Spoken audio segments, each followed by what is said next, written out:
Now bring in board-certified physician with 30 years of experience in hospital and ambulatory medicine, Dr. Leigh. Doctor, thank you for your time, ma'am. Just to Xavier's reporting there, international contact tracing is now underway, which when you hear that, of course, harkens back to COVID days. Do you think this has the markings of the next global pandemic or no? No, absolutely not.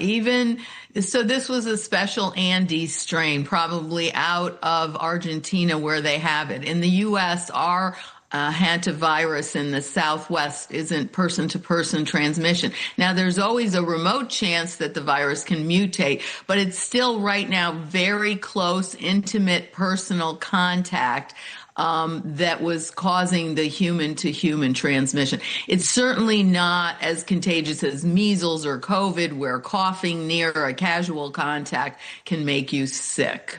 And global authorities also scrambling to locate the 30 passengers who got off the ship, then traveled to about a dozen other countries before we even knew there was a problem on board and before the virus was detected.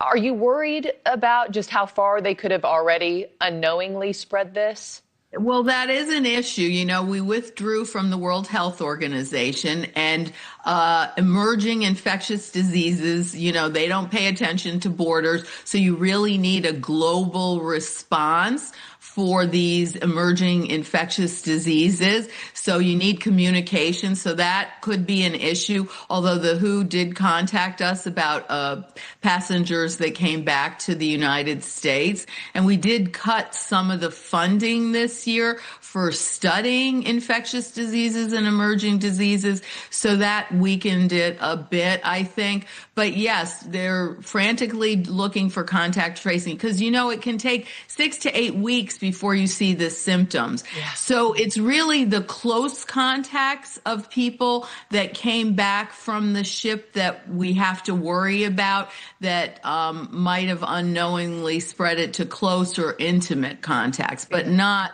usually the general public at this point. Staggering just how long it can incubate and live in your system before you even realize that that you have symptoms or a problem. I'm curious your thoughts too. You know, I played that sound right off the top, the president saying they might release a full report on this later today. What do you expect to be in that? What would you like to see in it, Doctor?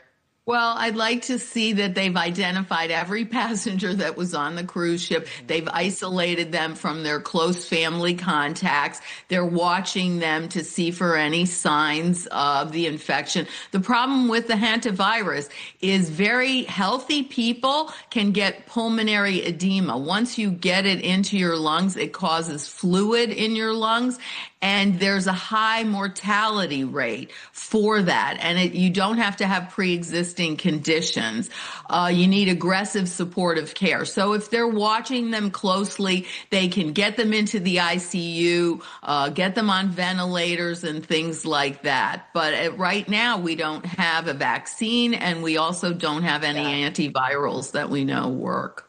Doctor, last thing just before I let you go, curious if you agree with the way this has all been handled and not letting those passengers off board the ship. You know, does quarantining everybody in the same location where you have the virus, does that make things worse or better?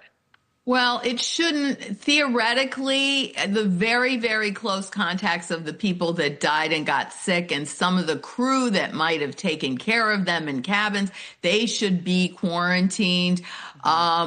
But it's sort of an abundance of precaution, and that people were sort of kept in their cabins so that they weren't coming into closer contact, because even on a ship, you're in closer contact than you would be in your regular life, right? Because you're all eating in the same place. Yeah. And those cabins are tiny. It's like sardines in there. Well, that's why very close contact and people sharing cabins, couples. I believe a couple was one of the first group, 2 passengers that died. They were a married couple. So that's why there's very close contact, prolonged contact, is the issue. So, well, praying that this stays, you know, contained to where it is at this point, and praying for safety and health for all. Dr. Leigh, I have to end it there, but thank you, ma'am, and have a great weekend. Thanks for having me. Absolutely.